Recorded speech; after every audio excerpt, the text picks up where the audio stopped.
योगी जी के बारे में तो कहूंगा कि हाँ, धर्म को धारण करने वाले हैं और धर्म का चोला इस प्रकार से पहना है कि हम वो हिंदू धर्म सिखाते ही नहीं है कि किसी का हित करो।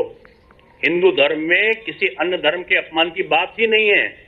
सबका संरक्षण करो, विश्व का कल्याण करो, मानव का कल्याण हो।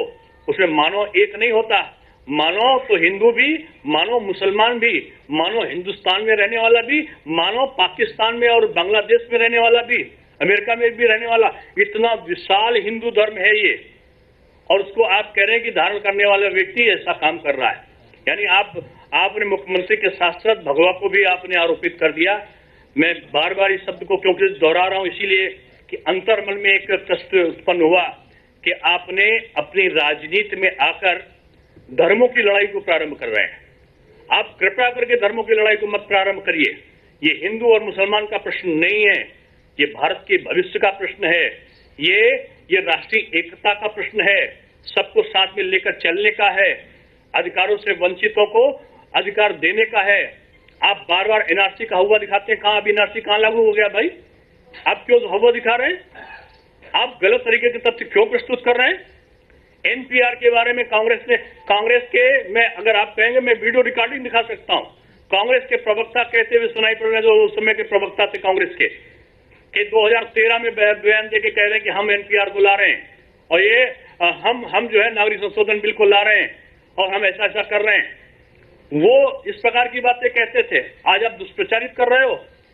आप दुष्प्रचारित इसलिए कर रहे हो क्योंकि आप अपना भविष्य अंधकार में देखते हुए गलत तरीके से लोगों को दिग्भ्रमित करके वोट बैंक तैयार करने का दिवा स्वप्न देख रहे हैं।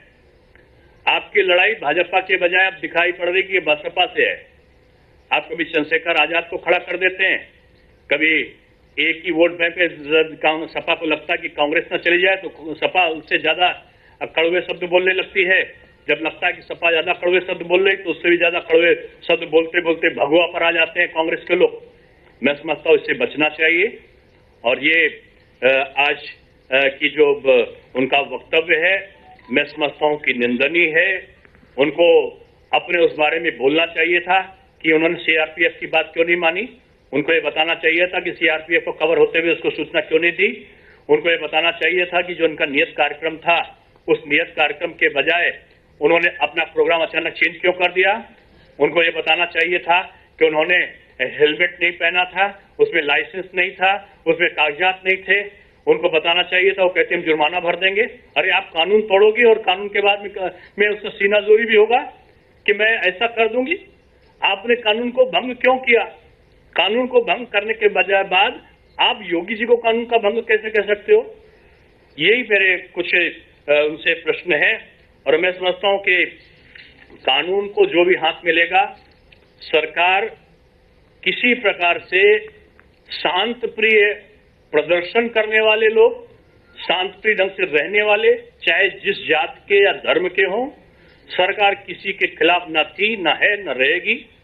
मोदी जी के नारे से सबका साथ, सबका विकास, सबका विश्वास, ये सब डर गए हैं। और उन्होंने देखा कि भारी संख्या में मुस्लिम बंधु भारतीय जनता पार्टी से संबद्ध हो रहे हैं।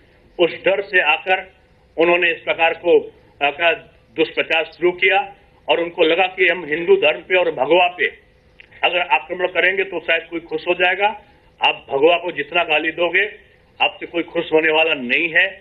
और आप ये जान लो, आपके गाली देने से कोई भगवा को छोड़ने वाला नहीं है। आपकी गाली देने से कोई वस्त्र धारण किए हुए उसको छोड़ने वाले या उसको त्यागने वाले नहीं है। आप जितना देते जाओगे उतना ही हमारा आत्मबल, हमारी सरकार का आत्मबल मजबूत होता जाएगा।